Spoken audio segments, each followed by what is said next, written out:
Ladies and gentlemen of the media, thank you so much for your patience. She is with us, an absolute phenom of Brazilian Jiu-Jitsu.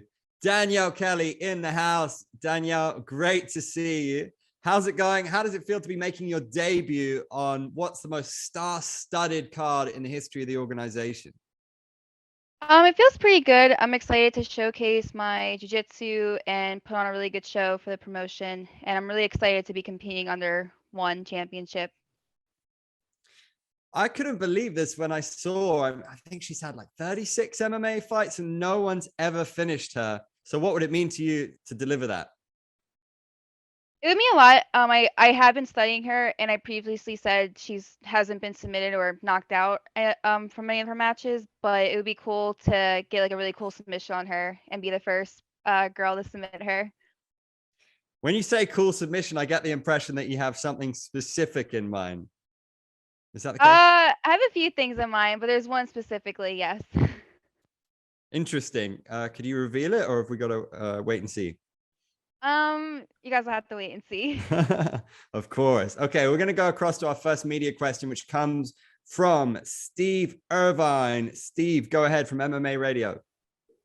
Hi, Danielle. It's a pleasure to talk to you. Hi, how are you?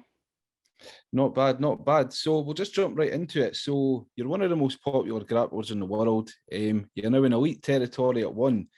How hard has it been for you with the questions surrounding a possible MMA fight? Because we know that you've had success beating many MMA fighters in the grappling world.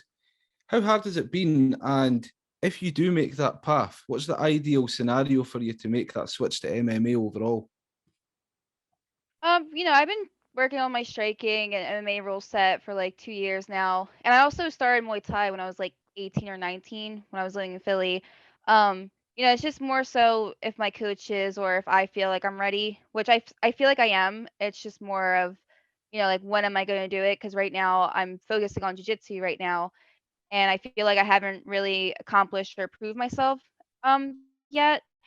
But I'm never satisfied, so I feel like, I plan to make like a switch maybe later on this year, before the year ends. But it's always been in the back of my head that I would like to have an MMA fight and, try to do well in that sport. Awesome. And just one more. If we're talking about the accolades in your grappling sense, how close do you feel your striking's getting to becoming as comfortable for you as grappling? So at first, and when you first start off with a sport, especially for striking, any kind of striking or MMA, you have to get used to trying to get punched in the face, and it's never fun. But I feel like I don't have a problem with that because I feel like once I get punched in the face or kicked, I want to go after them. It makes me more motivated, and it kind of reminds me of jiu-jitsu because I'm still, I want to try to submit them or take them out. It's not really a huge difference, but obviously you can't pull guard or anything. And with that being said, I've also competed against really, really experienced, really good women in big MMA organizations, and just feeling them out, it's like I can be in there too with them. So they were bigger than Awesome. me. No, well, it's great to see you under the one banner, and we can't wait to see you compete. Thank you. Thanks, Stephen. Next, we go to Dylan Bowker of Sportskeeda. Hey there, Danielle. I appreciate you making some time. Thank you. It was a little hectic earlier. Oh, no worries. I've been there with some of that technology. It's a little fickle sometimes, but with Mei Yamaguchi seeming like someone you've studied a fair bit leading into this one, like in a pure grappling kind of context, what are your thoughts on her skills in that regard? Her skills, I see that she has tried to go for submission, which she has, submitted a lot of the girls in her division and goes for submission and takedowns. I'm not ever going to take anyone not or excuse me, I'm not going to take anyone easy just because she's more so a MMA fighter and she's a black belt. When I go in there, I'm going to treat her just like everyone else. She's a grappler as well. She's grappling with me. So it'll be really interesting to see what she exchanges with me. Yeah, definitely. And it seems like you're looking to, obviously stay active with the submission grappling this year. Are there some other one atom weights you would like to test skills with in different grappling super fights in the circle throughout this year? I was just thinking that yesterday. Angela Lee's for sure on my list, and Izuki. She's a judo black belt, I believe. They're actually fighting on the card next week with me. Be really interesting to test my skills against them. And I was looking at Michelle Nicolini at one point. I don't know if she competes at atom weight too. But that'll be a really cool match as well. Absolutely. And then just lastly from me, I feel like I'd be remiss if I didn't ask. It looks like there's a stuffed Snorlax just to the side there. Would you say Snorlax is your favorite Pokemon? Yeah, he's one of my favorites. Like originally I was gonna go into like the other room to like do the Zoom meeting, and then I realized like it's not working on my phone, so I wasn't suspecting with my messy room and my Pokemon stuff. This is my gaming room. No, peeling back the curtain a little But bit. I yeah, like Snorlax it. is like one of my favorite. Thank you.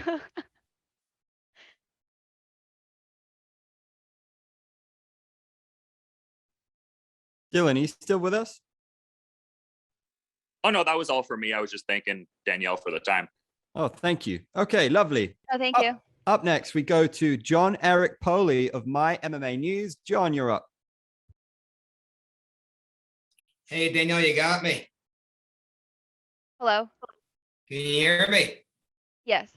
Awesome, Danielle. Thanks for doing this. Appreciate the time. So, first thing I want to ask you, like normally when we're doing these, we're talking to fighters about different things with training camps as far as like scouting and whatnot goes. How much scouting exactly goes into a grappling competition? How do you kind of prepare for a specific opponent?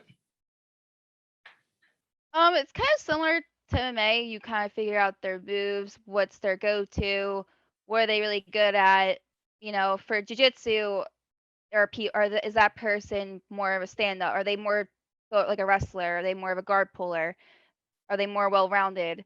I guess for this match, I've been watching my opponent and I noticed that she's very forward and she's a wrestler. So it'd be interesting to test my skills. And you're somebody that likes to stay pretty active. I know obviously you want to just get through this match first here, but do you plan on staying pretty active here throughout the year? Yes. And then will this be your first time going to Singapore and traveling across seas? I know you teach a lot of seminars here in the United States. Will this be your first time kind of going overseas and sightseeing and whatnot? I've been to Mexico, but I don't really count that as compared to Singapore because Singapore is going to be like an 18-hour flight, which I'm super, super excited to visit Singapore. It's a really cool place. And I've been like, Googling it, like what's there to do, what's really cool. So I'm really excited for that and I'm looking forward to it. All right, and I just got one last thing for you. I know you said you were going to do this from your other room. Is that the room that you have the Sopranos collection? Because I would have, number one, like to see that. But even though you're in your room, I do like is that a Baby Yoda behind you? Because I'm a big fan of Baby Yoda too. Yes, it's Baby Yoda. All right, Danielle, thanks for the time. Thank you.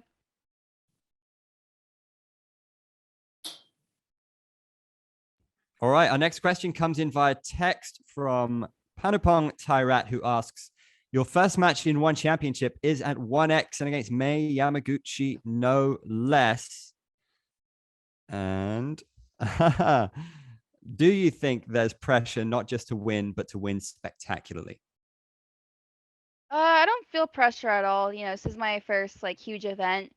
The only, I guess, like for me, because I'm always hard on myself, is I want to put on a really good performance. And, I really worked on my mindset for this and I want to go in there with a positive mindset and come for the finish. So that's been really motivating me.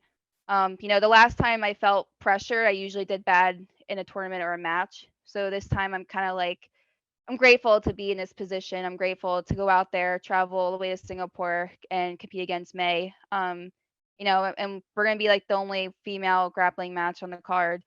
So it's a lot positive for me. So I'm looking forward to that. And I think I'm going to perform really well. All right. Next question comes from Tom Taylor of SCMP MMA. What's up, Danielle? How's it going? Hi, how are you? I'm doing well, thank you. It's great to chat with you again. It's been a bit of a short training camp for you, kind of in the grand scheme, but are you able to shed some light on what you've been doing to get ready for May specifically? I'm ready. After my last match, I felt like I didn't really show as much. And I know I was going up with a few weight classes, but I feel like when that whole thing happened, it kind of motivated me even more. And I feel like, a lot of people or some people are kind of doubting me and in my skills. So this whole thing has been, you know, again, like I'm super grateful to be in this position, but I've also had my teammates and everyone push me, my coaches, and I'm just ready to like show what I'm about and hopefully get more matches later this year, prove myself. Well, right, right. You're definitely the favorite in this one, but May has mentioned that, she thinks that she'll have some advantages in terms of strength and just physicality. Is that something that you've thought about? Do you expect her to be strong there? Yes. I feel like most women are usually stronger than me. But I feel like I've been working on my strength training a little bit. It's jiu-jitsu is not always about who's stronger. I mean, it helps, but also the technique behind it, who has the better technique. Because two strong people with the same strength can only go so far, but who has better technique? Cool. She's definitely pulled out all the stops getting ready for you. She's invited some legendary Japanese fighters over to help her get ready. Sakuraba, if you're familiar with him, a few others. Do you feel like that will be fruitful for her? Is that going to help her prepare for you, or is she just kind of been over her head here either way? That it helps because it'll help her, I guess, if she's working on her leg lock game or defenses, it'll definitely help. But, I think you should work on everywhere of your game. And, if she thinks I'm going to go for something specific, she could be right or wrong. So we can only tell when we compete. Last one from me. This is your one championship debut, as we all know. You mentioned it's your first time in Singapore. Just a very exciting moment for you. If you fast forward to the moment that you presumably win this fight with May in these circumstances, how is that going to feel for you? It's going to feel, I mean, I've been like kind of like thinking ahead or like in the moment. And if when my hand gets raised, I'll feel like I've accomplished so much. And the fact that, I'm winning under one championship, the big stage, it's going to be such a great feeling. I'm just looking forward to meeting everyone as well. I'm looking forward to being there, meeting everyone, and just performing. That's what I like to do. I like to perform. I like to put on a really good show, and with May, I know it's going to be super exciting because she's going to have to break me if she wants to take me out. Awesome. Well, thank you for the time, Danielle, and good luck with that long flight. Good luck with the jet lag. Thank you. Cheers, Tom. Next question is via text from Luisa Morales of Philstar.com, who asks, what games do you play? Are you a competitive gamer? And could you tell us a story about the time a fan recognized you in the Call of Duty lobby? I play I play a few games lately. I haven't really been playing much because I've been preparing for this match and training a lot. But I do like to play Call of Duty. My friends kind of switched to like League of Legends or Escape from Tarkov. They're really good games, but I'm more of like a, shooter person. I also have been playing Valorant as well. It's a really good game. The one time from Call of Duty, I was in a lobby with my friends and I believe it was like a multiplayer. They have multiplayer games in Warzone. We were in a multiplayer game, and I was talking. I don't normally talk about fighting or jujitsu like with my friends, especially online, but somehow the conversation came up, and I was discussing about like a past match or something, and I think in the midst of the conversation, I think I like my opponent's name or like a promotion, and someone in the lobby was like, "Oh my God, wait, are you Danielle Kelly?" And I got really silent. I was like, "Yes, I am." And then that was like it from the moment because it was like in the loading screen to like play the game, and they were on the other team, so that was really cool, but also awkward, but really cool. Awesome. Well, it's fantastic to have you in One Championship. We can't wait to see you do what you do best. And there's a lot of exciting fights on the horizon for you. So thanks for joining us. Good luck with the trip over and good luck with the Awesome. match. Thank you so much. Thank you.